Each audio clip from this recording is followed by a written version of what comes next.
Bom, irmãos, já foi dito a vocês e divulgado, né, ao longo aí dos últimos dias e semanas também, que nós teremos aqui uma série de 3 estudos, 3 temas.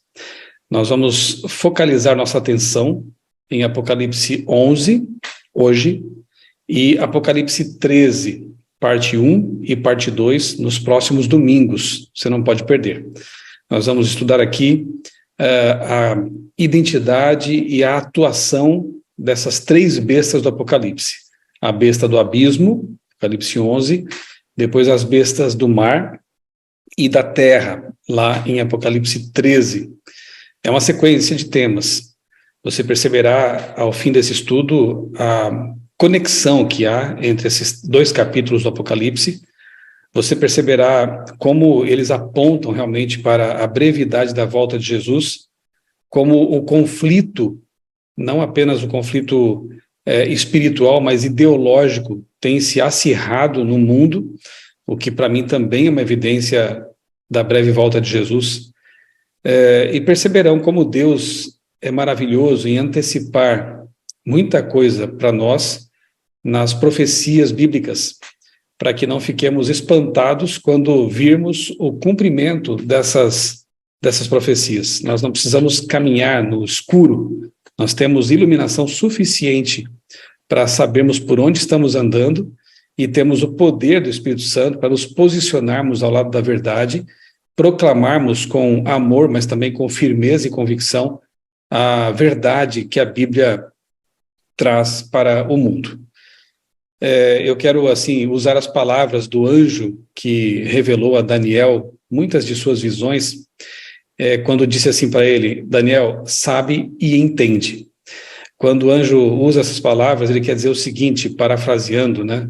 Daniel, presta atenção, porque agora o assunto é bem sério. Então eu quero pedir aos irmãos que façam a mesma coisa, né? Saibam e entendam. Fiquem atentos, me acompanhem, por favor. Eu trarei aqui uma série de informações bíblicas, históricas, e vai ser importante que vocês vão aí construindo esse quebra-cabeças na mente de vocês. A última pecinha desse quebra-cabeça vai ser adicionada daqui 2 domingos ainda, né? No terceiro desta série. Então é importante que vocês acompanhem atentamente o que nós vamos começar a ver hoje, ok? Eu compartilhei com o pastor Wagner um pequeno gráfico e farei a mesma coisa nos próximos domingos. Quem sabe aí ele pode depois também compartilhar com vocês esse gráfico. Estará aqui na apresentação que eu vou usar também. Obviamente você pode depois, quem sabe, pausar o vídeo e dar um print aí na tela, né? Fique à vontade. Esse gráfico, logo mais nós veremos, ele resume praticamente a essência do que vamos ver nesta manhã, ok? Eu vou compartilhar aqui com vocês então a minha tela, uma apresentação em Prezi que eu preparei especificamente para esse nosso estudo aqui. Acredito que ela vai ajudar aí também para que você mantenha a sua atenção aqui no nosso assunto. Eu começo citando aqui um filósofo alemão chamado Schopenhauer, que disse assim: quem espera que o diabo ande pelo mundo com chifres será sempre sua presa. Essa frase é bem interessante porque ela, embora Schopenhauer não fosse exatamente um religioso, ela mostra para nós que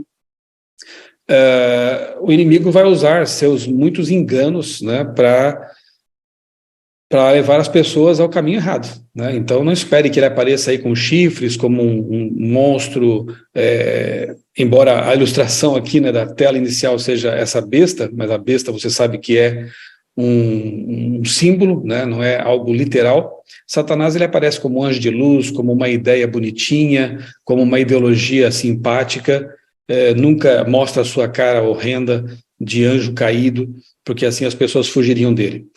Therion, essa palavra grega quer dizer besta, animal, monstro, enfim, por isso eu a uso aqui para essa série de 3 temas. Therion, as bestas do Apocalipse e a batalha final. Vamos lá então para uma pequena recapitulação geral aqui vocês já sabem disso, né? Vocês estudam a Bíblia, conhecem o Apocalipse. Eu vou apenas recordar algumas coisas bem básicas e rapidamente aqui para vocês, com vocês. A palavra Apocalipse vem de dois termos gregos, né? Apo e calipto, que podem ser traduzidas como fora de e ocultar. Então, é fora, longe de ocultação, ou seja, Apocalipse é a revelação. Ali Deus revela a sua vontade para os seus filhos e aquilo que vai acontecer ao longo da história, culminando com a volta de Jesus e além, né? Milênio, nova terra. Então, é uma revelação. Não é um livro para assustar ninguém, um livro cifrado, incompreensível. Deus quer que nós o compreendamos e que sua mensagem nos encha de esperança. Você sabe que o Apocalipse ele foi estruturado na forma de um quiasma, que era muito comum na literatura judaica, né? Você colocar no centro aquilo que é mais importante. E as periferias, digamos assim, elas se assemelham. Então, veja ali, o prólogo, ele parece muito com o epílogo, A e A1. A parte inicial e a parte final do Apocalipse são semelhantes. Depois vem B e B1, acompanha ali. As promessas para o vencedor, na parte B, no começo do Apocalipse, e depois lá para o fim, o cumprimento das promessas para o vencedor. Olha a complementaridade, que interessante. Depois, C, a obra de Deus pela salvação da humanidade. C1, a obra de Deus pela salvação está completa. D, a ira e a misericórdia de Deus atuando juntas. D1, a ira final de Deus sem misericórdia. E, comissionamento de João para pregar. E1, a igreja proclama o evangelho nos últimos dias. E no âmago do Apocalipse, aquilo que era o mais importante vem ali, ó, capítulos 11 até 13. Eu expandiria um pouco mais, que é o que eu farei aqui nessa palestra, de 10 a 14, ok? Mas o âmago está ali, o grande conflito. Então, o centro do Apocalipse, a mensagem mais importante que o profeta, inspirado por Deus, ele procurou destacar, é o grande conflito. Então, no Apocalipse 12, né, bem no centro ali do quiasma, você vê a batalha da igreja, a batalha do dragão contra Jesus, contra a igreja, contra o povo de Deus nos últimos dias, aqueles que guardam os mandamentos de Deus e têm o testemunho de Jesus. Então, levem sempre em consideração que o centro dessa estrutura literária do Apocalipse, chamada quiasma, estrutura quiástica, o centro é ali, o grande conflito. Então, na verdade, nesses 3 domingos, nós vamos explorar uma boa parte do âmago do Apocalipse, certo? No centro do quiasma. Durante a pandemia, eu tive o privilégio de apresentar lá no NASP Campo São Paulo uma série de 8 temas sobre as profecias do Apocalipse. E eu dividi assim, ó, eu organizei assim a série, de 1 a 8, né? As 7 cartas misteriosas, o QG do universo, os selos, as trombetas e os 144.000 selados, o livrinho selado e a besta do abismo, a mulher, o dragão e as bestas, a mensagem dos 3 anjos e as 7 últimas pragas, a prostituta e a queda de Babilônia, a volta de Jesus, os 1000 anos e a eternidade. Deu para lembrar? Você que já conhece o Apocalipse, aqui está um resumão do conteúdo desse livro fantástico da revelação de Deus. Apocalipse de 1 a 3, nós vemos que a revelação de Jesus Cristo, portanto, não pode ser coisa ruim para nós, né? Ele fala de coisas ruins, mas a mensagem é de esperança. Revelação de Jesus Cristo para quem? Para João, por meio do anjo, para abençoar a quem? Os servos de Deus. Então, se você quer servir a Deus, ser um servo de Deus, o livro traz bênçãos especiais para você. Lembrando que, como disse Pedro, né, em sua segunda carta, saibam que nenhuma profecia da Escritura provém de interpretação pessoal, porque nunca, jamais qualquer profecia foi dada por vontade humana. Entretanto, homens falaram da parte de Deus, movidos pelo Espírito Santo. A Bíblia, nós cremos assim, como adventistas do 7º dia, a Bíblia é a palavra de Deus em linguagem humana. Isso quer dizer inspiração de pensamento. Nós cremos que a Bíblia é infalível revelação de Deus, de capa a capa. Essa é a nossa crença. Portanto, o Apocalipse é um livro inspirado por Deus. Nós temos que dar um spoiler aqui, né? Temos que dar um alerta de spoiler aqui, né? Porque no fim o Cordeiro vence o dragão, é o que o Apocalipse mostra. A igreja de Deus triunfará. Jesus virá à terra pela segunda vez. Os mortos em Cristo ressuscitarão. A vida eterna é uma realidade. Então, como dizia o pastor Billy Graham, não fiquem tão preocupados, porque eu já dei uma olhadinha no fim do Apocalipse e eu vi que o dragão perde para o Cordeiro e os salvos são vitoriosos com Jesus. Então, eu diria que o Apocalipse é um grande spoiler da história. Ele mostra que a vitória é certa para aqueles que andam com o vitorioso. Apocalipse 1,19 também diz que a revelação é das coisas que são e das que hão de acontecer. Portanto, aqui nós vemos o princípio do historicismo. Existem basicamente 3 escolas de interpretação profética: a historicista, a preterista e a futurista. Nós, adventistas, adotamos a escola historicista, até porque é a única que faz sentido ao você estudar as profecias.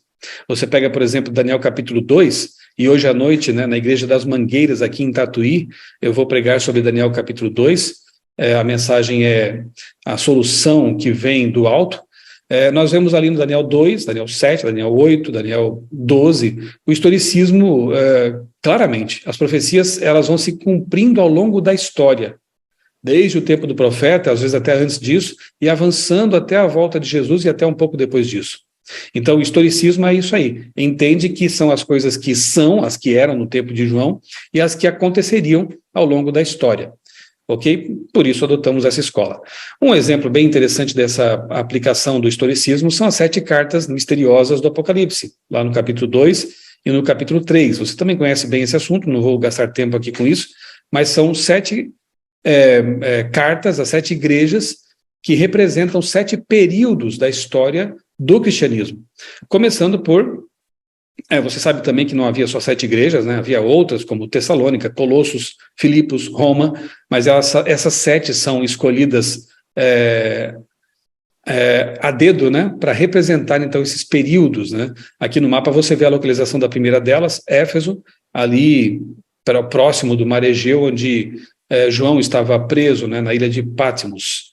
Muito bem, nós temos então na sequência a igreja de Éfeso, ali embaixo na linha você vê o período mais ou menos compreendido por cada uma delas, é um período da igreja apostólica, fiel a Deus, preservava a doutrina pura.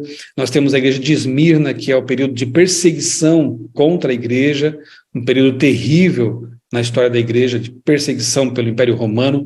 Depois temos Pérgamo, que é uma era de compromissos, a igreja começa a se comprometer com o Estado, e as coisas começam a caminhar mal a partir daqui, né?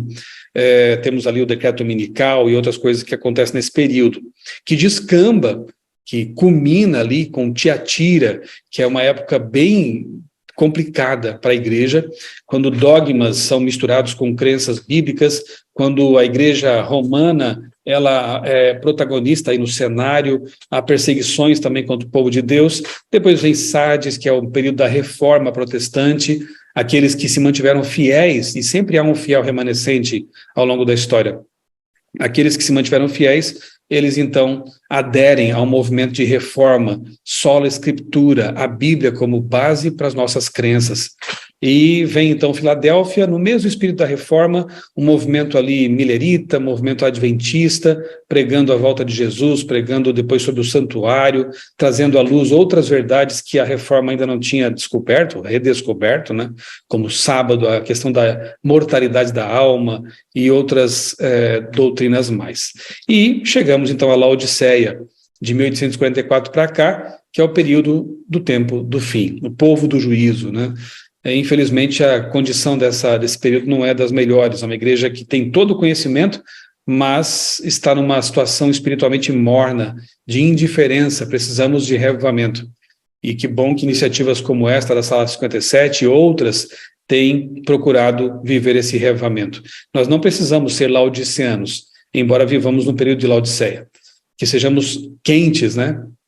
Espiritualmente vivos. É isso que se espera de nós. Então está aí um resumão, né, daquilo que o Apocalipse apresenta logo no seu início, e a aplicação aí clara do historicismo, ok?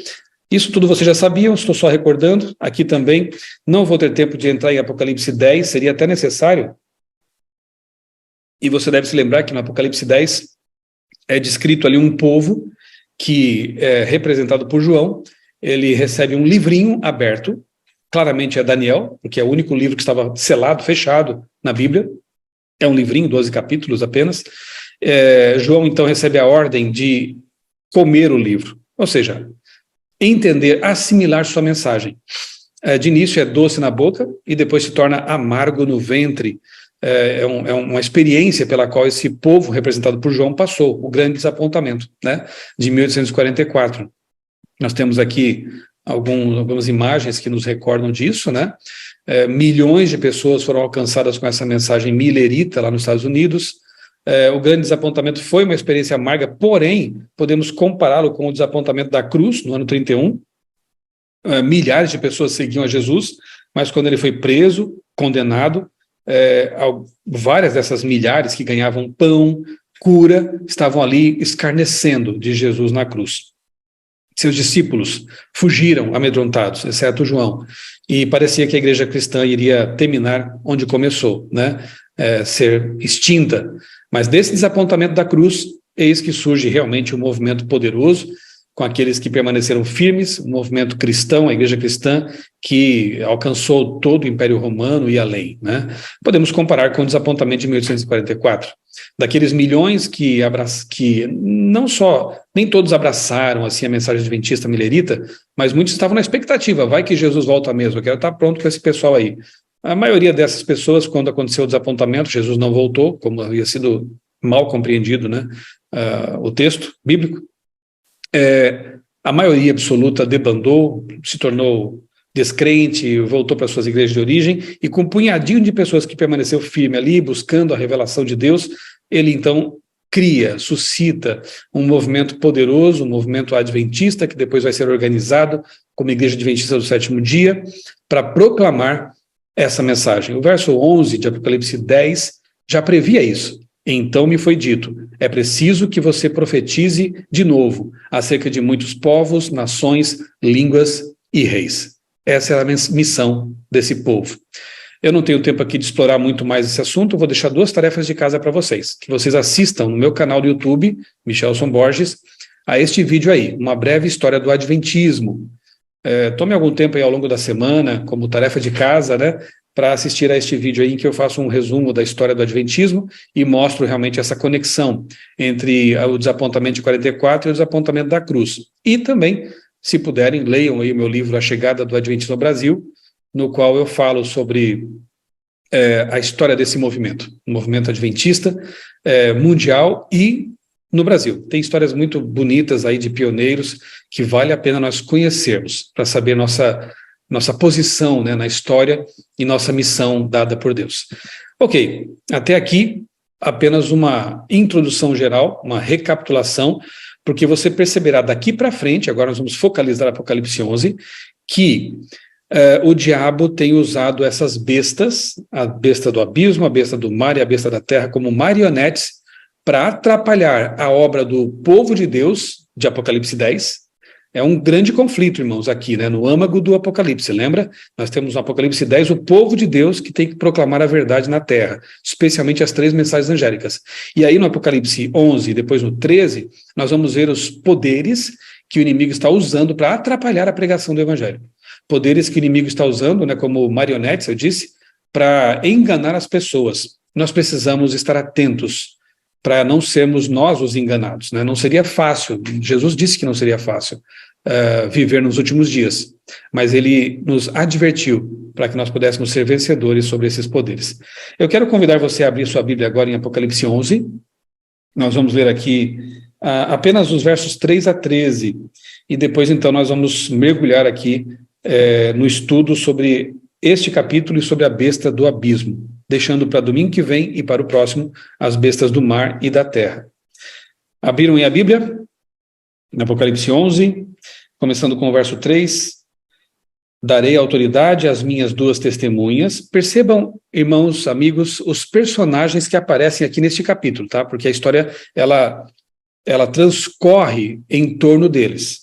Então aqui já aparecem 2 testemunhas. Darei autoridade às minhas 2 testemunhas para que profetizem durante 1260 dias, vestidas de pano de saco. São estas as 2 oliveiras e os 2 candelabros que estão em pé diante do Senhor da terra. Se alguém pretende causar-lhes dano, Da boca dessas testemunhas sai fogo e devora os inimigos. Sim, se alguém pretende causar-lhes dano, certamente deve morrer. Elas têm autoridade para fechar o céu e para que não chova durante os dias em que profetizarem. Aqui nós vemos uma referência, né, indireta a Elias, profeta, que orou e o céu se fechou, né? Então nós temos aqui uma mensagem profética.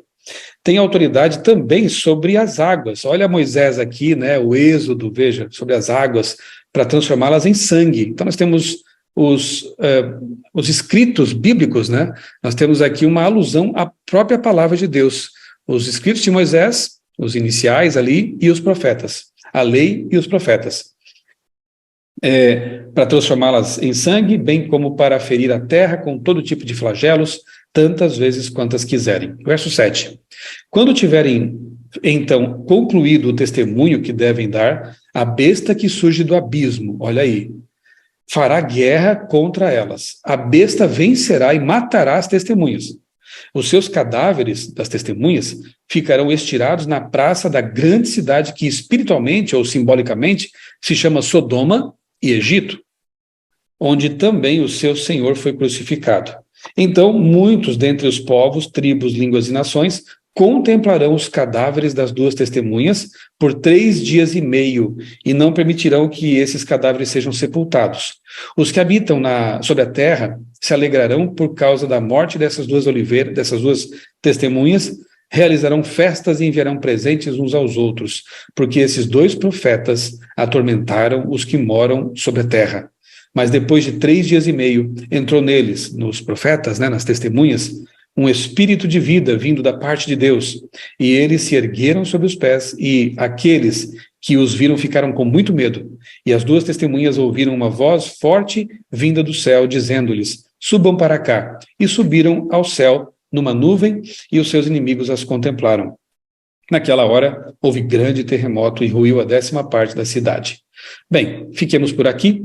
Depois eu posso destacar mais alguns versos aqui na sequência de Apocalipse 11. A besta do abismo e a grande contrafação. Então, recordando aqui alguns elementos que o texto nos traz, né? Primeiro, essas testemunhas, identificadas ali com a lei e os profetas, portanto com a Bíblia, elas pregam com pano de saco, que representa humilhação, luto, por 1.260 dias, que em profecias, você já sabe, representam anos. Curiosamente, esse período aparece também em outras partes do Apocalipse, sob a forma de 42 meses, aparece também em Daniel, como um tempo, 2 tempos, metade de um tempo, ou até como também 1.260 dias, anos. É o mesmo período. Apocalipse 12, né, 6 e 14, Daniel 7, 25, também trazem esse período aí de tempo, de pregação difícil. Por quê? Porque entre 538 e 1798, que é o tempo compreendido na profecia, de 1.260 anos, ocorre o quê? No começo da profecia, 538, o edito, ou édito de Justiniano, permitindo que a igreja romana oficializada perseguisse, prendesse, matasse quem ela quisesse. Então acontece aí a derrota dos ostrogodos, a última tribo resistente ao papado, o último dos 3 chifres que deram lugar ao chifre pequeno também, nós vemos aí nessa profecia, né, que o último chifre são os ostrogodos. Calculando então de 578, 1.260 anos para frente, nós chegamos então a 1798, alguma coisa muito importante teve que ter acontecido aí. E aconteceu. Em 1798, o Papa Pio VI é aprisionado por Berthier, um general de Napoleão Bonaparte. Nós vamos ver depois esse assunto, mais uma vez, lá em Apocalipse 13, no próximo domingo. Isso aqui é chamado em Apocalipse 13 de ferida mortal, que parecia que ia acabar com o papado, mas ela vai sendo curada com o tempo, né? A culminação dessa cura ocorrerá realmente no fim da história, ali, por volta ali do período em que o decreto dominical será assinado, mas eu não quero me antecipar aqui, vou deixar isso para o próximo domingo. Então aí está, o cumprimento da profecia ocorre entre 538 e 1798. Apenas para confirmar, no livro Grande Conflito, de Ellen White, nós lemos assim: relativamente às 2 testemunhas, declara mais o profeta: estas são as 2 oliveiras, os 2 castiçais que estão diante de Deus, do Deus de toda a terra. Tua palavra, diz o salmista, é lâmpada para os meus pés e luz para o meu caminho. As duas testemunhas representam as escrituras do Antigo e Novo Testamentos. Ok? Então nós temos aqui a profetisa de Deus confirmando o que nós já podemos perceber aqui no texto, que as duas testemunhas são a Bíblia, o Antigo e o Novo Testamento. Então, a Bíblia, em algum momento histórico, foi terrivelmente perseguida e morta por um tempo numa cidade misteriosamente conhecida, identificada simbolicamente com Sodoma e Egito. Vamos chegar a essa parte. Mais um trecho aqui durante o conflito, em que ela diz que as testemunhas profetizaram vestidas de pano de saco, né, em humilhação e luto, no tempo da perseguição terrível que aconteceu justamente durante a Revolução Francesa, certo? Aqui está o texto, vocês podem depois ler com mais calma. Um outro texto que nós leremos depois identifica claramente a Revolução Francesa com essa besta do abismo, ok? Bem, como a primeira besta lá de Apocalipse 13, nós veremos isso melhor, com mais aprofundamento semana que vem, se tornou indisponível porque recebeu uma ferida mortal em 1798, Satanás passa a usar outro poder, certo? Como seu instrumento aí de destruição. E Apocalipse 11, 7 e 8, repito, o identifica, né, como simbolicamente sendo Sodoma e Egito aí, né? Uma besta que surge do abismo, que persegue a palavra de Deus e aqueles que pregam a palavra de Deus. Êxodo 5:2, eu acho que você se lembra desse texto, quando Moisés vai pedir ao faraó que liberte o povo, que deixe o povo adorar a Deus, faraó, ele ousadamente, blasfemamente, né, se eu posso dizer assim, ele diz, quem é esse Deus? Para que eu deixe vocês adorá-lo, né? É a primeira manifestação aberta de ateísmo contra o Deus verdadeiro apresentada na Bíblia. Então é muito claro que quando essa cidade misteriosa aqui de Apocalipse 11 é identificada como Egito, Egito que não mais existia como império, nada disso, né? Ele é um símbolo aqui, o profeta João está identificando essa cidade misteriosa, que eu já vou revelar para vocês, na verdade já dei até um spoiler aqui, né? Quando falei de Revolução Francesa. Essa cidade, ela manifesta ousadamente esse espírito ateísta de negação ao Deus verdadeiro. Mas também ela é identificada com Sodoma. E, obviamente, Sodoma, quando falamos dessa cidade, Sodoma, Gomorra, o que vem à mente é a perversão sexual, o pecado declarado, né, aberto, tanto que levou à destruição dessas cidades por Deus. Então nós temos aqui o ateísmo e a perversão. Ok, para confirmar, Spirit of Prophecy, volume 4, Ellen White escreveu, o mesmo espírito mestre que incitou o massacre de São Bartolomeu, milhares de protestantes mortos numa noite terrível, né, também dirigiu as cenas da Revolução Francesa. Irmãos, eu não estou preocupado aqui com os aspectos políticos da Revolução Francesa. Houve até algumas vantagens, né, nesse sentido, a partir da Revolução. A nossa preocupação aqui é escatológica, bíblica, espiritual. Nesse sentido, foi uma tragédia indescritível. Tanto que Ellen White diz que o mesmo espírito mestre satânico, que incitou o massacre dos protestantes na noite de São Bartolomeu, também dirigiu a Revolução Francesa, entre 1789 e 1799. Satanás parecia triunfar. Não obstante o trabalho dos reformadores, ele tinha conseguido manter vastas multidões na ignorância a respeito de Deus e da sua palavra. Agora ele apareceu com uma nova roupagem. Na França surgiu um poder ateu, que declarou abertamente guerra contra a autoridade do céu. A fornicação foi sancionada por lei. Profanação e corrupção pareciam inundar a terra. O trabalho que o papado havia começado, o ateísmo concluiu. O papado, retinha do povo as verdades da Bíblia. Dogmas, né, eram misturados com a crença, proibiam que a Bíblia fosse lida. Então, o papado fez isso. O outro poder, a besta do abismo, então ensinou o povo a rejeitar tanto a Bíblia quanto o seu autor.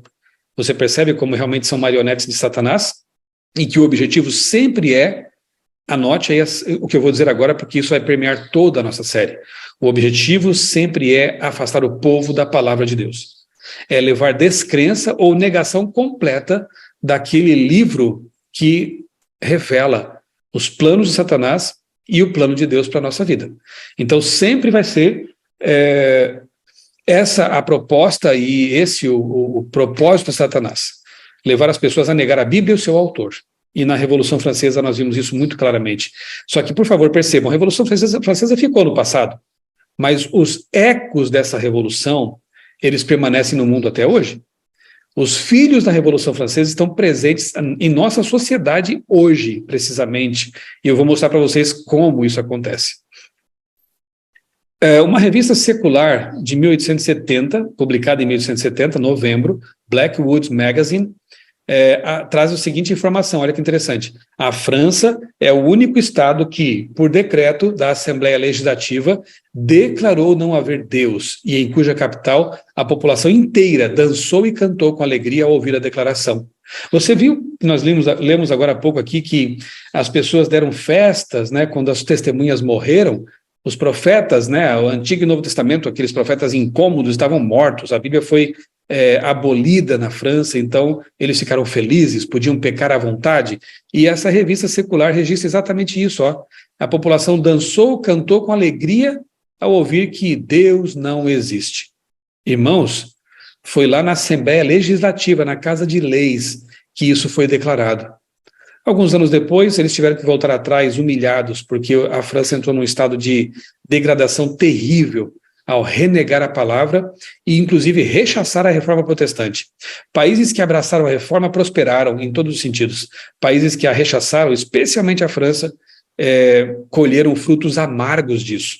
Ellen White dedica 2 capítulos do livro Grande Conflito, estou aqui com a minha edição já missionária, que vamos entregar este ano, né, aos milhões no mundo.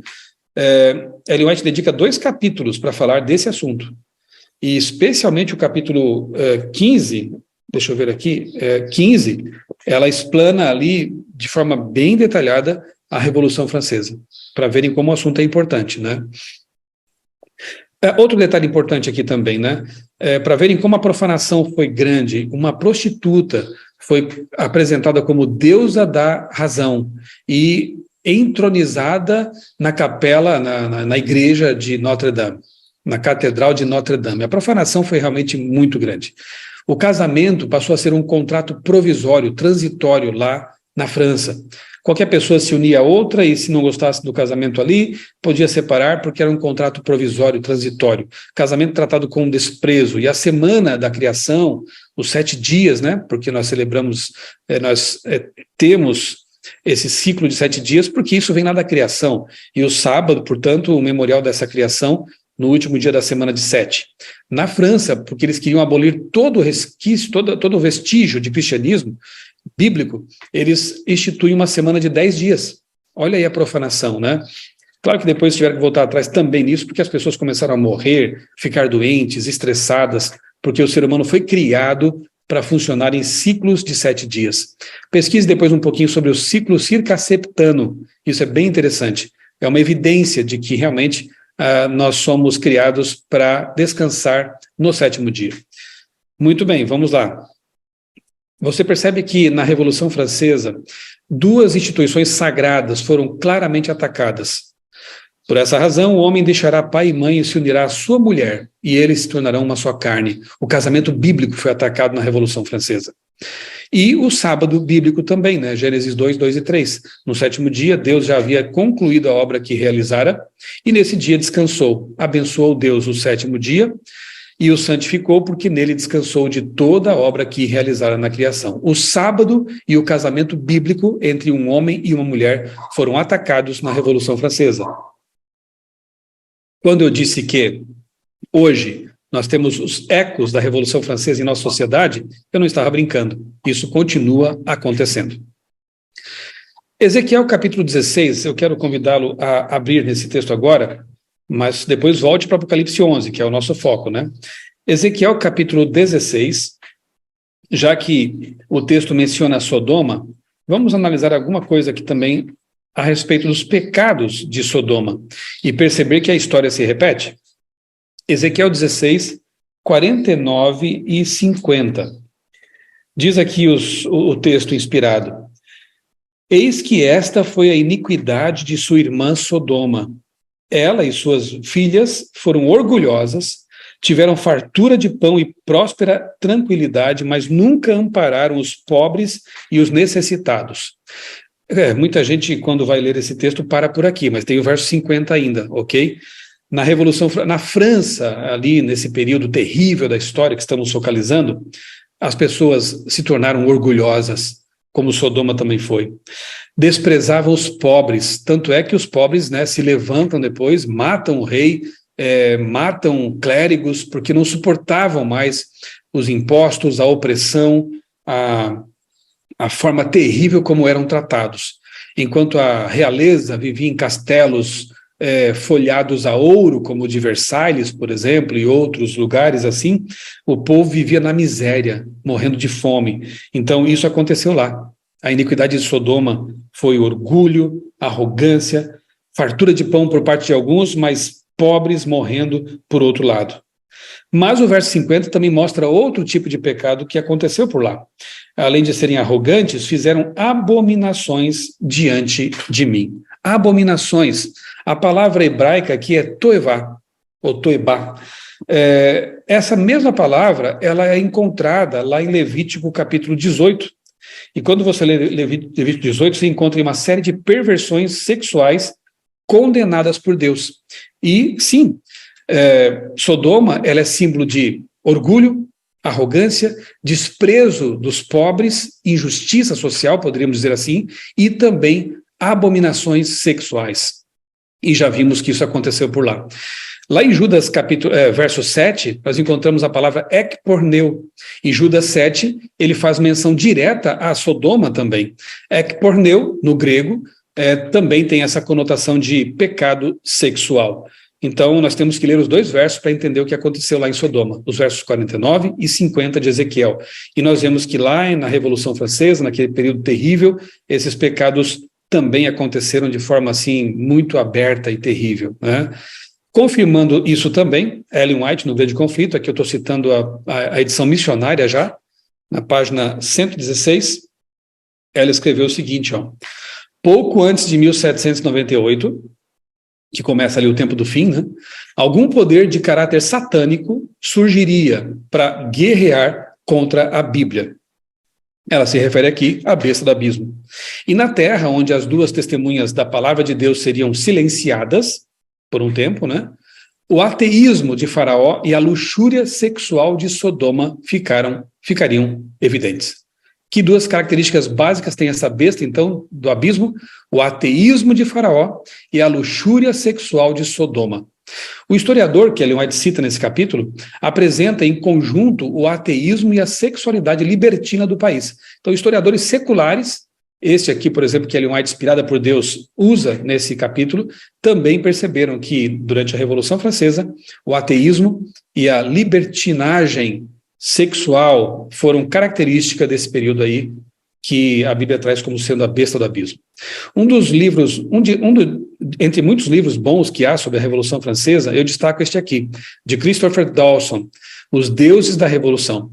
Por que eu acho esse livro bem interessante? Porque o autor, embora não seja adventista, né, não sei nem se é cristão também, ele apresenta esse lado religioso da Revolução Francesa, que é o que eu estou destacando aqui para vocês com o Apocalipse, né? Interessante isso. Então, percebam, não são apenas autores adventistas que perceberam, que destacam esse aspecto espiritual da Revolução. O Dawson aqui, ele menciona o fato de o embaixador dos Estados Unidos, que estava lá em Paris, em 1792, em plena Revolução, ele percebeu esse detalhe, que ela era uma espécie de nova religião. Ele cita aqui o embaixador americano, que diz assim, que viveu para ver uma nova religião surgir. Ela consiste em uma negação de toda a religião. E seus adeptos têm a superstição de não serem supersticiosos. Eu gostei dessa frase. Tinham a superstição de não serem supersticiosos. Eles têm para com isso tanto zelo quanto qualquer outra seita e estão igualmente prontos para devastar o mundo, a fim de angariar prosélitos. Uma religião profana surge ali, então.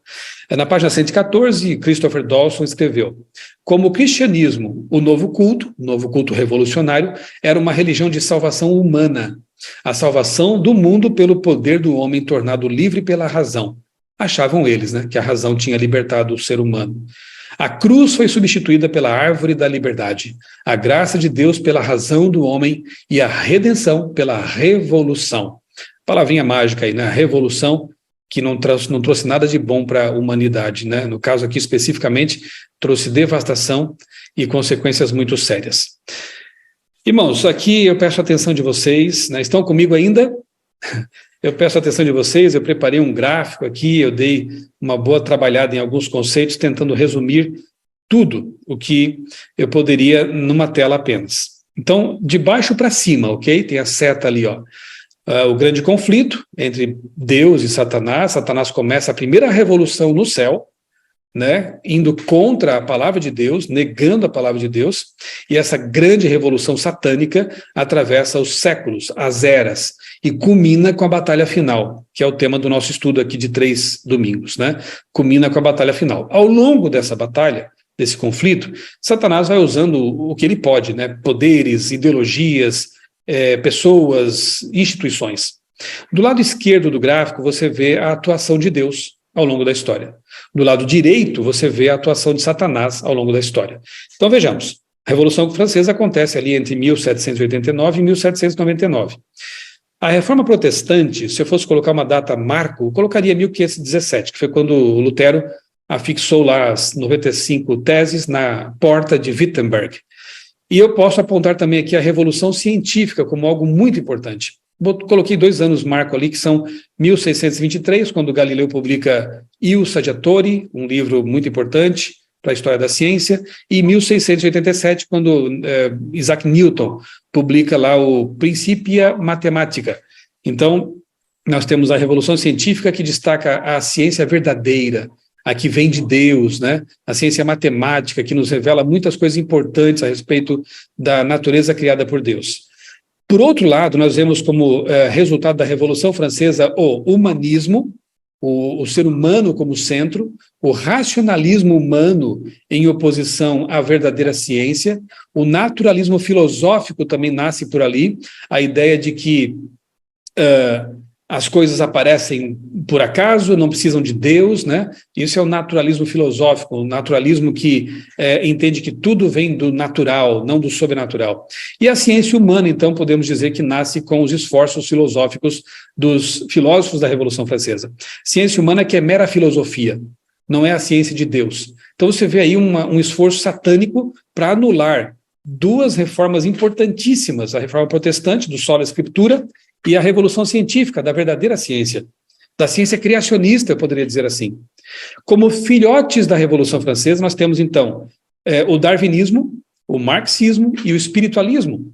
Os 3 surgindo no mesmo período em que o adventismo, que seria, assim, a sucessão da reforma, né, a continuação da reforma, coloquemos aí 1844 como marco, né? Com destaque para o sábado, para o criacionismo, para a mortalidade do ser humano. Então, o adventismo como filhote da reforma e da revolução científica. E nós temos, então, o darwinismo, o marxismo e o espiritualismo como filhotes da Revolução Francesa humanista, racionalista, naturalista e da falsa ciência. Curiosamente, tanto o darwinismo quanto o marxismo e o espiritualismo, eles nascem no mesmo período em que o adventismo está despontando no mundo. 1844, Darwin começa a esboçar seu livro Origem das Espécies. 1848, Marx e Engels publicam o Manifesto Comunista. 1844, Marx conhece Engels.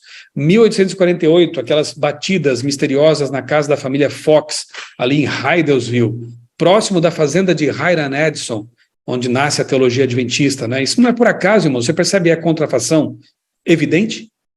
E então nós temos os netos aí, né, a continuação da história com o cristianismo, não todo, porque boa parte do cristianismo, se não a maioria, também já está corrompida pelos netos da Revolução Francesa. E o adventismo de hoje.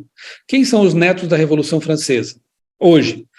Eu posso apresentar aqui, eu vou detalhar daqui a pouquinho um pouco mais isso para vocês, o gramscismo, o progressismo cristão, as teologias identitárias, a teologia da libertação e o evoteísmo. A mistura aí de evolução com Bíblia, gerando uma teoria, uma ideia totalmente absurda, que nega as bases da teologia bíblica.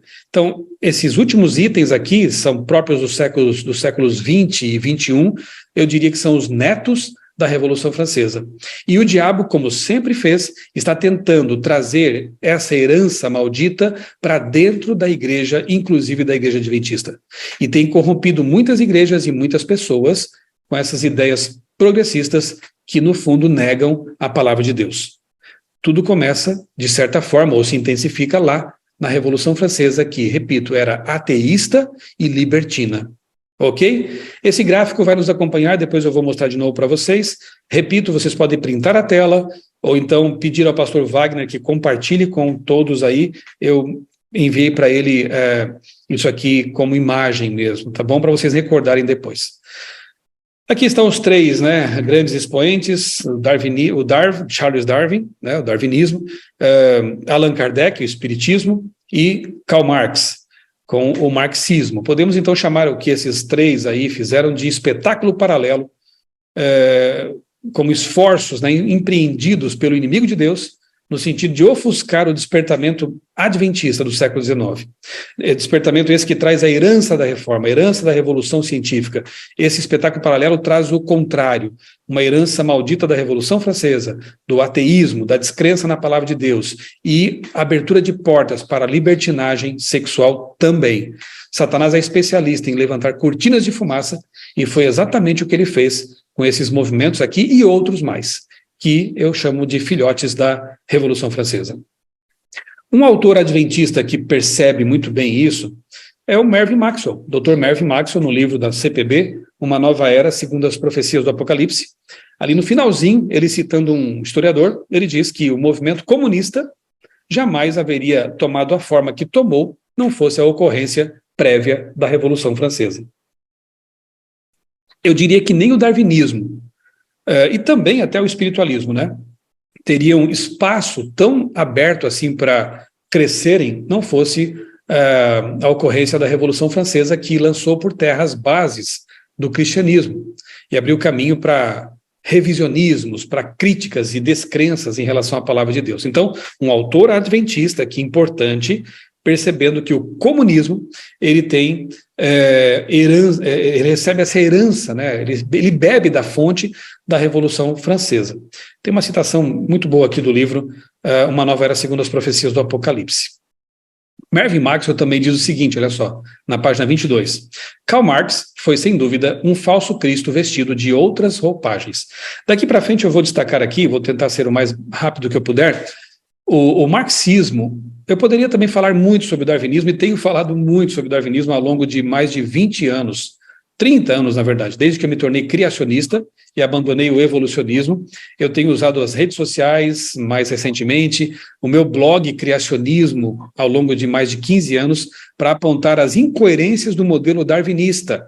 Mas eu percebo, irmãos, que hoje, embora o darwinismo ainda esteja fazendo estragos no mundo, a filosofia que mais tem trazido problemas para o cristianismo tem sido realmente oriunda do marxismo, né, com essas pautas que eu apresentei ali brevemente, progressistas, de um cristianismo revisionista que nega a palavra de Deus, como faziam os revolucionários da Revolução Francesa. Então eu vou focalizar aqui um pouco mais a questão do marxismo. Eu poderia falar sobre o espiritualismo, e vou falar nos próximos domingos. Eu poderia falar sobre o darwinismo, e tenho falado sobre isso há muito tempo, mas nesse momento eu vou destacar aqui a herança do marxismo, ok? Alguns livros que eu li sobre esse assunto, vários livros que eu pesquisei, entre eles se destaca aí o livro A Natureza Mística do Marxismo, muito bom, do jornalista e psicopedagogo Léo Vilaverde, porque ele mostra justamente essa questão da natureza mística, espiritual do marxismo. Geralmente os livros que falam desse assunto não se preocupam com isso, estão mais preocupados com os aspectos político, sociológico, filosófico do marxismo, né? Eu me preocupo aqui, repito, com a questão espiritual, teológica e escatológica desse assunto, ok? Nesse livro, Léo Vilaverde mostra que Marx, tem essa citação aqui, por exemplo, na página 50, ele era um indivíduo religioso. Os pais eram judeus. Por um tempo o pai dele se tornou cristão, ali apenas por conveniência, né? Isso também apresentou para Marx uma religião muito ruim. Ele via a religião como algo de conveniência, ele passa a desenvolver algum tipo de resistência à própria religião. Mas, de início, ele era um jovem que tinha espiritualidade. Ele fala até da volta de Jesus em alguns textos, é interessante isso, né? Mas depois ele acaba se revoltando com essa sociedade que era hipócrita. Então, o marxismo ele até surge como revolta com uma sociedade injusta, com um cristianismo inerte, cristianismo romano, né? Líderes religiosos ricos e exploradores. Predestinação calvinista justificava a miséria e a exploração, ele vai contra isso também. O marxismo, então, surge como uma reação a esse estado de coisas. Não dá para tirar a razão, nesse caso aqui, né, dessa reação. Uma das grandes influências sobre Marx e também sobre Engels foi um tal de Moses Hess. Depois, se você pesquisar sobre esse homem aí, que morreu em 1875, você perceberá que ele era um indivíduo messiânico, né? Ele mesclou o messianismo judaico com ideias sociais dele e anunciou a vinda do reino de Deus na Terra, mas de uma forma mais política, semelhantemente à teologia da libertação, da qual eu já fui membro, adepto, né? Nada é novo, irmãos, as coisas vão se reinventando, né? Então, sobre Engels, o Hess disse: Engels se separou de mim como um comunista superzeloso. É assim que eu produzo devastação. Eu não tenho dúvidas que esse cara foi usado pelo diabo, né? Moses Hess. Influenciou os Engels, influenciou Marx. Ele já era um comunista, o Moses Hess, já tinha ideias comunistas. Foi ele quem inventou essa bandeira, né, tão conhecida, Moses Hess. A bandeira vermelha simboliza a revolução permanente, até a completa vitória das classes trabalhadoras em todos os países civilizados. A República Vermelha. Essas ideias não são novas, irmãos. Moses Hess já as tinha. Ele disse mais: é inútil e ineficaz elevar as pessoas à verdadeira liberdade e fazê-las participar dos bens da existência sem libertá-las da escravidão do quê? Espiritual, isto é, da religião. Para Moses Hess, um dos precursores desse movimento, era preciso libertar as pessoas da religião, do absolutismo dos tiranos celestes e terrenos sobre os escravos. A revolução socialista é a minha religião. Pronto, nós temos aqui o aspecto religioso desse movimento. A própria esposa de Marx, né, a Jenny von Westphalen, que curiosamente era uma filha de aristocrata, né, tinha dinheiro, porque essa revolução não funcionaria sem o dinheiro dos outros, né? Em 1844, ano em que Marx conheceu Engels, ela escreveu o seguinte: a sua última carta pastoral, sumo sacerdote e bispo das almas, novamente transmitiu paz e tranquilidade às suas pobres ovelhas. Que paz é essa, né? Sendo que os filhos de Marx, né, se suicidam, a esposa e ele vivem na miséria quando ele gasta todo o dinheiro da família. Uma história terrível, né? Mas ela o via, como seus seguidores também, como uma espécie de messias, como alguém que libertaria as pessoas.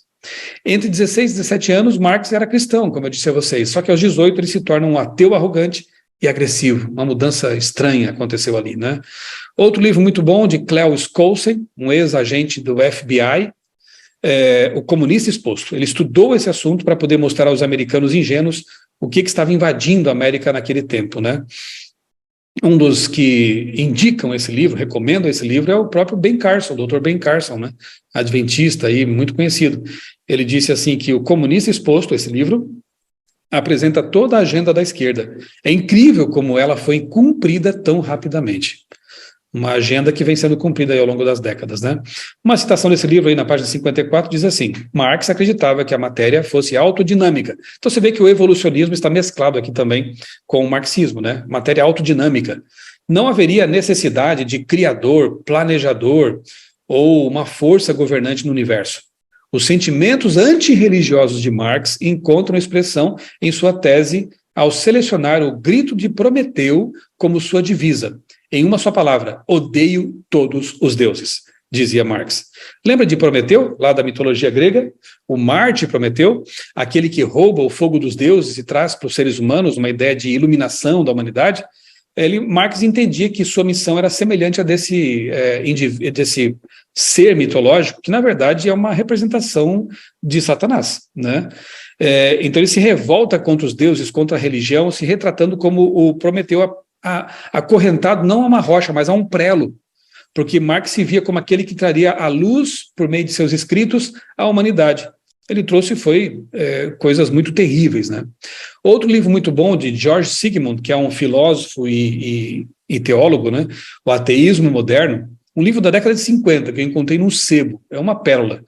O autor diz assim, que seria de todo insuficiente considerar o marxismo uma simples filosofia. Quero que vocês percebam que autores não adventistas também percebem esse viés religioso, espiritual, no marxismo, que é muitas vezes apresentado como uma teoria meramente política, né? Não é. É também religiosa. O que lhe proporcionou a sua assombrosa pujança, manifestada na vitória do bolchevismo, foram suas energias de uma crença messiânica. Olha aí. Grandes massas populares esperavam o estabelecimento do reino de Deus, depois de uma revolução mais radical e de uma ditadura do proletariado. É um substituto ao cristianismo, porque apresenta um messianismo falso e apresenta um reino de Deus na terra, humano, político. E nós vemos o que tudo isso deu, né? A humanidade está desiludida, frustrada, e muitos nem sabem mais que o reino de Deus vem do céu. É uma pedra sem mãos humanas tê-la cortado, que vai atingir os reinos da terra, a estátua. Vou pregar sobre isso hoje à noite aqui no Tatuí, na Igreja das Mangueiras. Então, um messianismo falso, um reino de Deus político falso também. Outro autor bem interessante sobre esse assunto aí é Antônio Paim, porque ele fez o seu doutorado na Rússia, na época da ex-União Soviética. Conhece muito bem o que está falando. O livro é Marxismo e Descendência. Ele diz, na página 576, Marx e o marxismo tornaram-se objeto de culto, como se deu na Revolução Francesa. Olha aí, outro autor que vincula as duas coisas. Talvez que o empenho em abolir a religião deva inevitavelmente desembocar na necessidade de encontrar um substituto. Ali, pelo menos, não se procurou dourar a pílula, porquanto foi chamada religião civil. Na Rússia soviética, os comunistas limitaram-se a exigir claras demonstrações públicas de devoção à Vulgata. Então lá foi explícito, né, de que as pessoas tinham que abandonar a fé e adorar as ideias da revolução marxista. Vamos aqui ver alguns contrastes entre o cristianismo e o marxismo, como fica claro que realmente são inconciliáveis, embora alguns queiram conciliá-los, né? O marxismo é, por definição, ateu. Começa por aí. Segundo, o desejo proposto do marxismo, veja lá o Manifesto Comunista, por exemplo, é de desestruturar a família para reconstruir a sociedade. A família reproduz a lógica da fábrica, mulher versus homem, e coloca aí uns contra outros, né? 3. A proposta de Marx é de substituir a religião por um Estado Deus, que faria o papel dela. Então nós vemos aqui mais uma vez o George Sigmund dizendo o seguinte, que a base da filosofia de Marx é o reconhecimento da autoconsciência humana como divindade suprema. Percebe aí a ligação com a Revolução Francesa humanista? A condição essencial para a criação de um novo mundo no qual o homem seja o dono de si mesmo. Percebe aí? O humanismo, o homem como centro, e a destruição do antigo mundo cristão. Marx e Engels tiveram como dogma inamovível a teoria de que o ateísmo haveria de formar a base da autoliberação do homem. Por isso, darwinismo, espiritualismo e marxismo são o quê? Filhotes da Revolução Francesa. A moral é relativa e circunstancial nesse contexto, né? Então, o marxismo é naturalista e materialista em sua ontologia, ou seja, a natureza do ser, da existência, da realidade. Um dos efeitos colaterais dessa compreensão naturalista materialista é a ausência de justificação lógica para a moralidade. Não existe moral. Né? Se nós humanos somos apenas um amontoado de moléculas, se o nosso cérebro é apenas um monte de átomos ali organizados, a moral ela é circunstancial e relativa. Não vem de um ser superior que a estabelece. A moral, então, passa a ser circunstancial e relativa. Como o professor vai qualificar a conduta de um aluno ou a própria conduta? Qual a diferença entre Hitler e Madre Teresa de Calcutá? Quem pode dizer que um foi bom e outro foi horrível? Qual o referencial não circunstancial que ele tem? Veja, o cristianismo interpreta a história como direcional e intencional, como uma linha que começa em um ponto intencional e que ruma para um fim intencional, a volta de Jesus.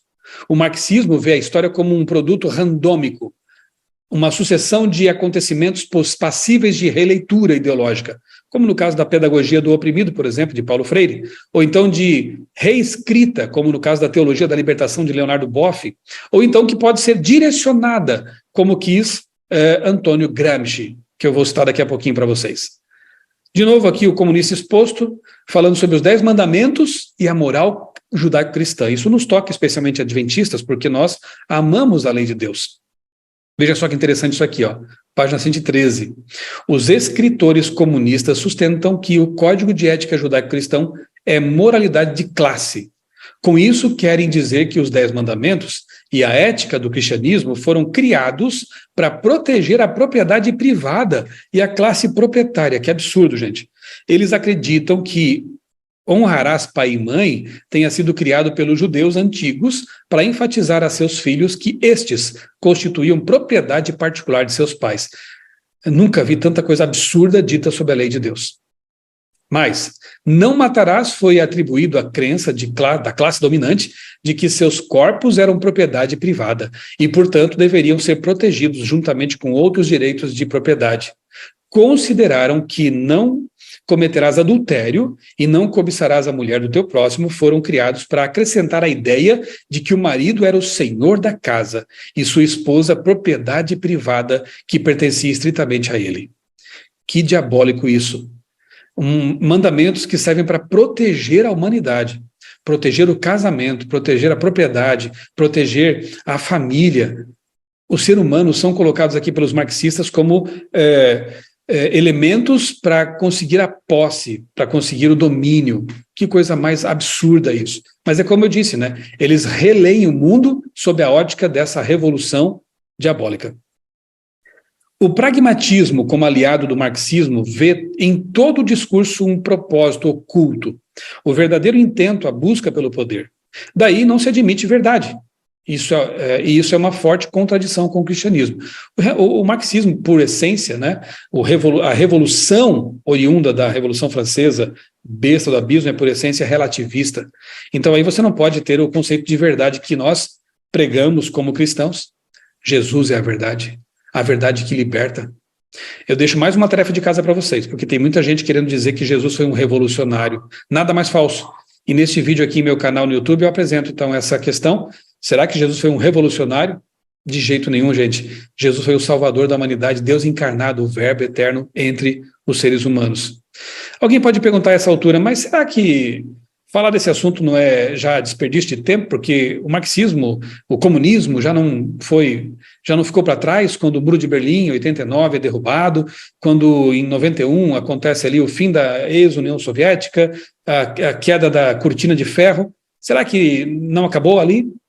Irmãos, como ideia, não. E eu aqui apresento então a vocês Antônio Gramsci, filósofo, marxista, jornalista, crítico literário, político italiano. Ele é preso na Itália e ali na prisão escreve vários textos, né, são chamados cadernos do cárcere. Qual era a ideia de Gramsci? Ele percebeu que pelas armas e pela força não dava certo. A queda, né, da ex-União Soviética foi uma evidência disso. Então, ele passa a ensinar o seguinte: olha, vamos minar a cultura judaico-cristã de outro jeito, cooptando os intelectuais, trazendo para o nosso lado, e tomando os órgãos de cultura, jornais, editoras, e assim nós vamos disseminar, de forma não armada, as ideias revolucionárias. E então a gente pode chamar isso de gramscismo. Alguns chamam, né, e outros questionam essa expressão de marxismo cultural. Eu prefiro nem usar essa expressão, né, pela polêmica desnecessária que ela levanta. Mas a ideia é essa: a disseminação das ideias revolucionárias por meio da imprensa, das editoras, das escolas, algo que Pascal Bernardin, um estudioso francês, apresenta aqui no livro Maquiavel Pedagogo, ou o Ministério da Reforma Psicológica. Ele diz que, afastando-se da antiga tática da luta armada e violenta, usam-se, entre tantas áreas, a psicologia e a pedagogia, e até mesmo a religião, para se inserir em novos valores. Religiões progressistas, por exemplo, modificar as atitudes e condutas e assim, de modo sutil e perspicaz, alterar os comportamentos da sociedade, afastando-a, obviamente, da palavra de Deus. Irmãos, amigos, eles focalizam nas novas gerações. Olha aí na sua tela, O Capital para Crianças, Marx apresentado como herói nesse livro. Meu Pequeno Evangelho, ensinamentos de amor em forma divertida, ensinamentos espíritas propagados aí pela Turma da Mônica, para crianças.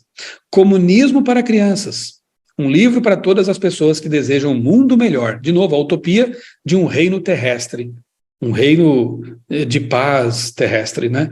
Henriqueta, a tartaruga de Darwin, apresentando o darwinismo para crianças. Foco nas novas gerações. Por isso que nós precisamos, como Igreja Adventista do Sétimo Dia, valorizar, apoiar essa que é uma das diretrizes da divisão sul-americana, aqui em nosso território. Foco nas novas gerações. Precisamos, desde cedo, ensinar nossos filhos na palavra de Deus, ensinar nossos jovens, adolescentes e pré-universitários, apresentar-lhes livros que possam blindá-los contra os ataques do darwinismo, do marxismo, do espiritualismo, que eles vão encontrar fortemente no campus universitário. Precisamos que nossos jovens sejam Daniéis, Sadraques, Mesaques, Abednegos dos tempos modernos, vivendo no Egito, mas com a mente judaica, com a mente bíblica. Precisamos que nossos jovens sejam como José, ali no Egito. Deixa eu corrigir aqui o que eu falei, né? Sadraque, Mesaque, Abednego e Daniel na Babilônia, e José no Egito, vivendo no meio ao paganismo, mas defendendo as verdades bíblicas. Se nós não fizermos isso, nossos jovens serão absorvidos pela revolução. Se encantarão com uma ideia que é satânica, e em lugar de ser um poder ao lado da verdade, infelizmente, estarão agindo, atuando do lado do inimigo, né, como instrumentos, joguetes nessa batalha cósmica. Nós vemos aí desdobramentos dessas ideias, né, ideologia sem gênero, vou chamar assim, né, que apresenta aí uma confusão nesse aspecto. De novo, o ataque é contra a instituição lá do casamento bíblico, né? Nós vemos aí confusões como esta, veja aí, um homem biológico jogando numa equipe feminina de handebol na Austrália. E muita gente aceitando isso como normal. E veja só, obviamente que ele sempre vai ganhar. Obviamente que é uma injustiça, né? Uma pessoa que foi banhada com testosterona ao longo de toda a sua formação, ali como adolescente, competir com mulheres. Nós temos aí isso acontecendo em várias modalidades, no ciclismo também, ó, transgênero é bicampeã mundial de ciclismo, pista feminino, e diz que queixas vêm de perdedoras. Então, se mulheres agora se levantam contra o fato de um homem biológico estar competindo em provas femininas, ele diz que elas são as perdedoras, por isso que elas estão reclamando. Tem muita gente ficando chateada com isso, mas é uma ideologia que foi plantada na sociedade. E agora? O que fazer com isso? O que falar do poliamor? Pessoas que estão chamando isso de casamento, relacionamentos com 3, 4, aí casamentos, né, sendo feitos de pessoas a 3, aí casamentos a 3, poliamor. O casamento bíblico de novo sendo atacado, né? A convicção criacionista sendo atacada. O ateísmo tentou até voltar ao cenário mundial. Esses 4 cavaleiros do Apocalipse aí no começo dos anos 2000, Dawkins, Harris, Dennett, Hitchens e outros, tentaram aí trazer de volta o ateísmo ao mundo, o neo-ateísmo.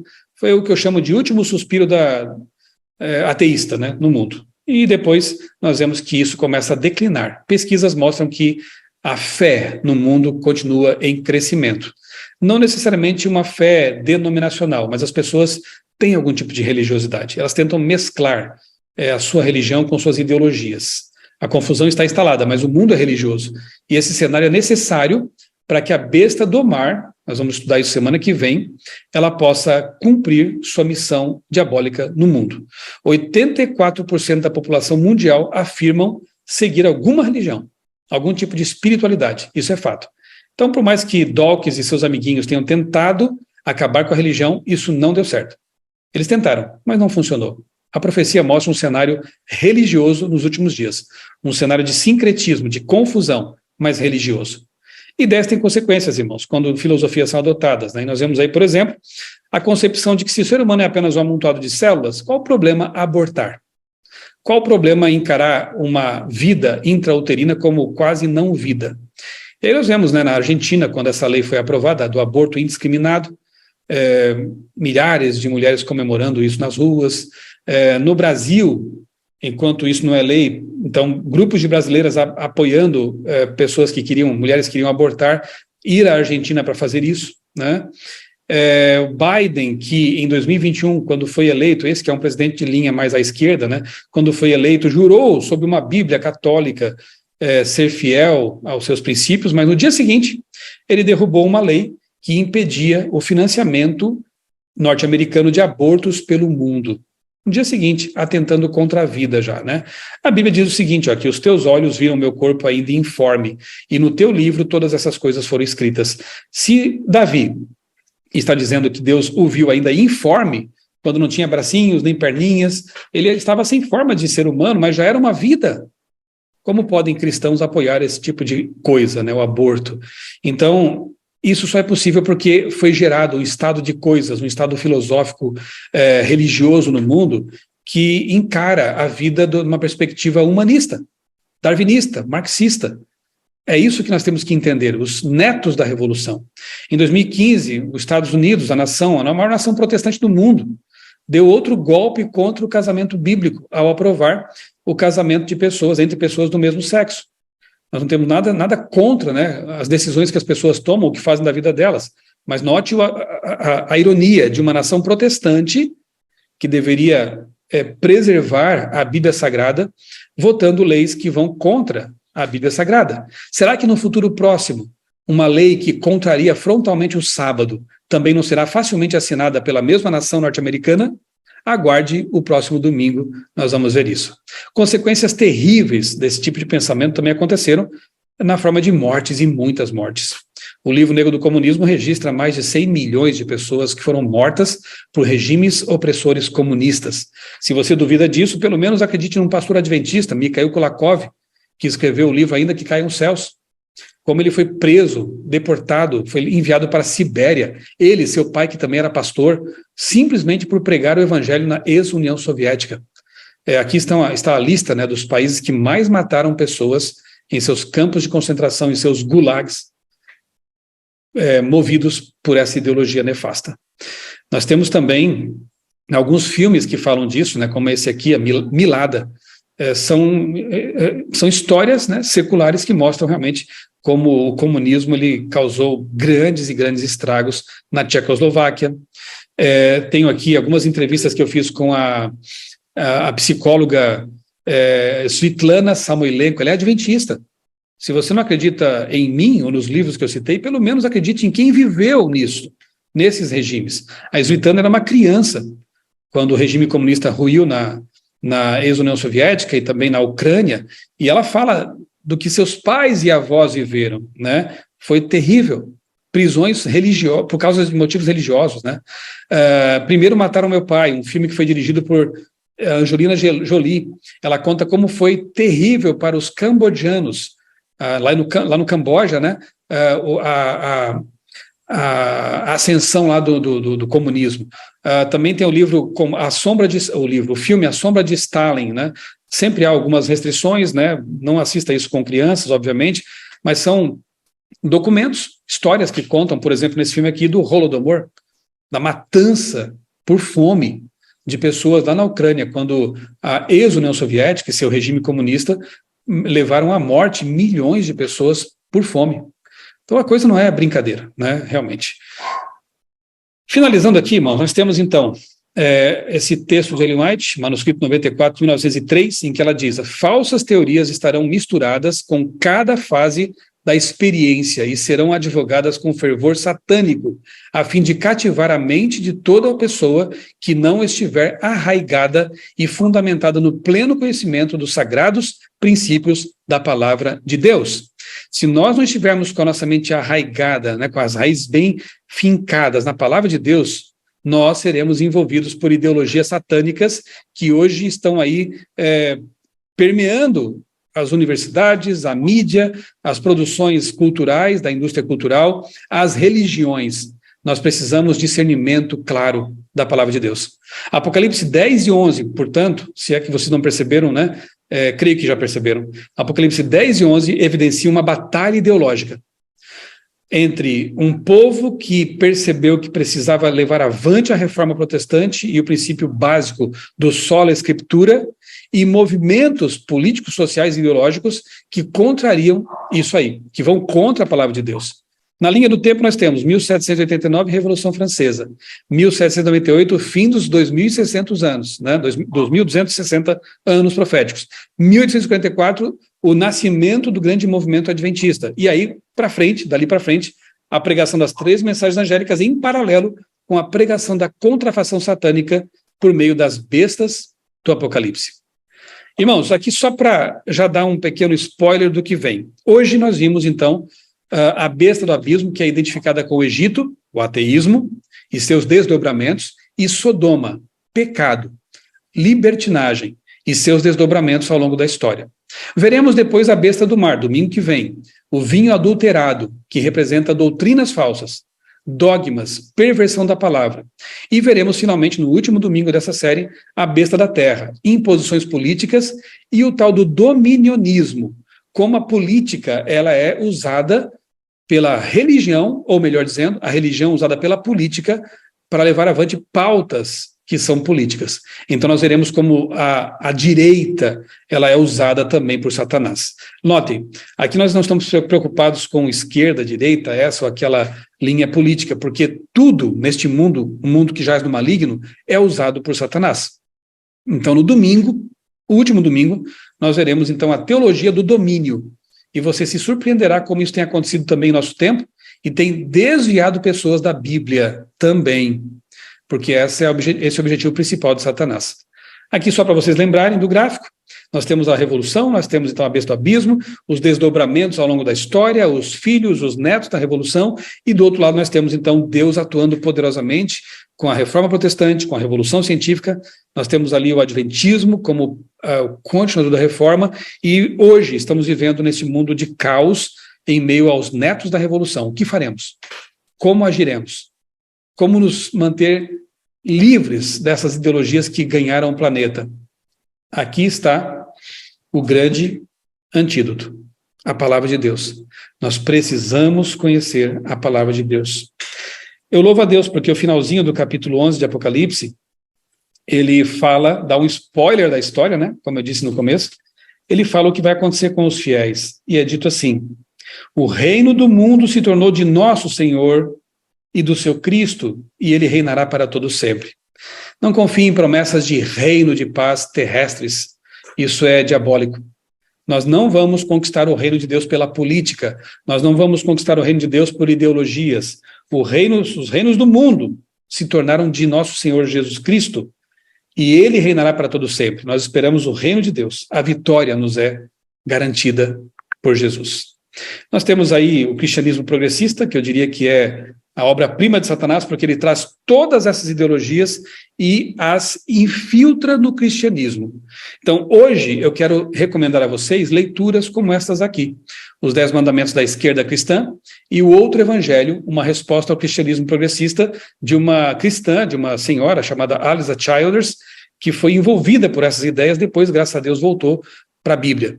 Hoje eu recomendo estas. Nos próximos domingos vou recomendar outras leituras de um outro espectro, né, das ideologias aí mais à direita. Então, o cavalo de Troia na igreja hoje. Pessoas que consideram o relato da criação como alegórico, o pecado como sendo apenas algo social, Jesus como um político, um revolucionário, a ressurreição não importa mais tanto, mas sim o exemplo de Jesus no aspecto social, Jesus como chave hermenêutica, que na verdade é uma Bíblia dentro da Bíblia, rejeitam textos que condenam seus pecados e apenas aceitam aqueles que estão de acordo com suas ideias. Tá tudo bem para Satanás, desde que seja a Bíblia encarada como não inspirada, ou só algumas partes dela inspiradas. E a teologia da libertação, que não liberta ninguém, só escraviza pessoas a ideologias políticas. O que liberta é a palavra de Deus. Eu posso atestar isso porque fui membro dessa ideologia, e eu fui libertado quando conheci a mensagem adventista. Louvado seja Deus por isso. A palavra de Deus me libertou de verdade. Ok, irmãos, eu vou finalizar com essa pequena história. Eu sei que a imagem é um tanto tétrica, e ela fala de um povo chamado Jivaros. Eram aborígenes, viviam ali nas encostas orientais da Cordilheira dos Andes, no sudeste do Equador. No passado, eles ficaram famosos por decapitar os inimigos e depois encolher a cabeça deles. Eles tinham ali um processo químico, com calor também, e as cabeças eram encolhidas, ficavam assim, né? Um negócio macabro. Eles criam que, encolhendo a cabeça dos inimigos, eles prendiam o espírito delas ali dentro, né? E aí os espíritos dos inimigos não mais incomodariam esse povo aí, os jivaros. Aí está um antropólogo que estudou essa cultura, veja como eles faziam realmente as cabeças ficarem bem pequenas. Por que eu conto essa história para vocês? Porque isso me faz lembrar de Romanos 12:2, né? Ali Paulo diz que nós não podemos nos conformar com os padrões de pensamento deste mundo, permitir que nossa mente seja amoldada como uma massa de pão que, quando você coloca numa forma retangular, fica retangular.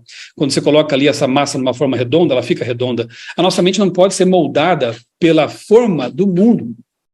Nós temos que permitir que a palavra de Deus molde nossos pensamentos. Nós temos que desenvolver uma cosmovisão cristã bem sólida para perceber os enganos satânicos, que são especialmente levados avante pelas bestas, suas marionetes, e não ser derrotados. Antes, renovar nosso pensamento, como diz Paulo ali em Romanos capítulo 12, verso 2. Renovar nossa mente constantemente pelo estudo da palavra de Deus, pela oração, pela comunhão com Deus. Se nós fizermos isso, irmãos, nós seremos vitoriosos sobre as bestas. Nós seremos vitoriosos sobre aquele que nos ronda como um leão querendo nos devorar. Nós venceremos Satanás e estaremos para sempre com Jesus em seu reino eterno. Esse é o meu desejo, irmãos.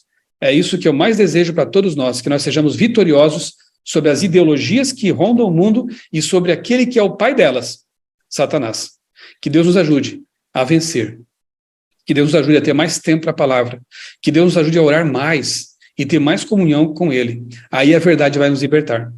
Aí nós teremos uma mente poderosa e sensível para perceber onde estamos caminhando e nos orientar sempre pela luz da palavra de Deus. Deus nos ajude nessa batalha.